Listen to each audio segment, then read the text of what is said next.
राधे राधे भक्तों, जय श्री कृष्ण। आज की वीडियो में हम माघ मास के मातम का 5वें अध्याय का श्रवण करेंगे। माघ मास की महिमा शास्त्रों में खूब खूब बताई गई है। इस महीने में किया गया जप तप दान स्नान मनुष्य के पुण्यों में वृद्धि करता है। भगवत प्राप्ति के लिए भी यह मास बहुत ही उत्तम बताया गया है। इस मास में माघ की मातम की कथा सुनने का बहुत ही पुण्य प्राप्त होता है। इसलिए हम सभी को पूरे श्रद्धा और विश्वास के साथ इसका श्रवण करना चाहिए। चलिए आज की कथा शुरू करते हैं। दत्तात्रेय जी कहते हैं कि हे राजन, एक प्राचीन इतिहास कहता हूँ। भृगुवंश में ऋषिका नाम की एक ब्राह्मणी थी, जो कि बाल्यकाल में ही विधवा हो गई थी।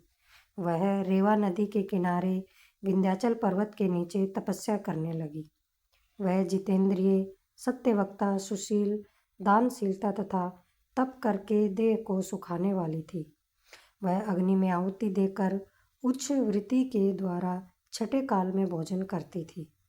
वह वल्कल धारण करती थी और संतोष से अपना जीवन व्यतीत करती थी। उसने रेवा और कपिल नदी के संगम में 60 वर्ष तक माघ स्नान किया और फिर वहीं पर मृत्यु को प्राप्त हो गई। माघ स्नान के फल से वह दिव्य 4000 वर्ष तक विष्णु लोक में वास करके सुंद और उपसुंद दैत्यों का नाश करने के लिए ब्रह्मा के द्वारा तिलोत्तमा नाम की अप्सरा के रूप में ब्रह्मलोक में उत्पन्न हुई।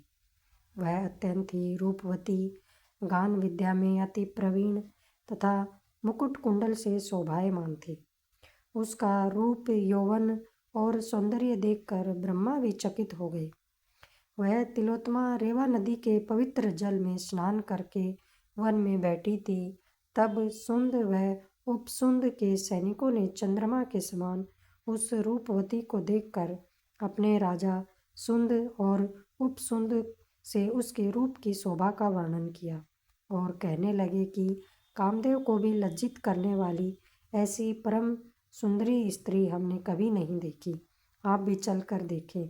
तब वह दोनों मदिरा के पात्र रखकर वहाँ पर आए जहाँ पर वह सुंदरी बैठी हुई थी, और मदिरा के पान वियल होकर कामकेड़ा से पीड़ित हुए दोनों ही आपस में उस स्त्री रत्न को पाने के लिए विवादग्रस्त हुए और फिर आपस में युद्ध करते हुए वहीं समाप्त हो गए।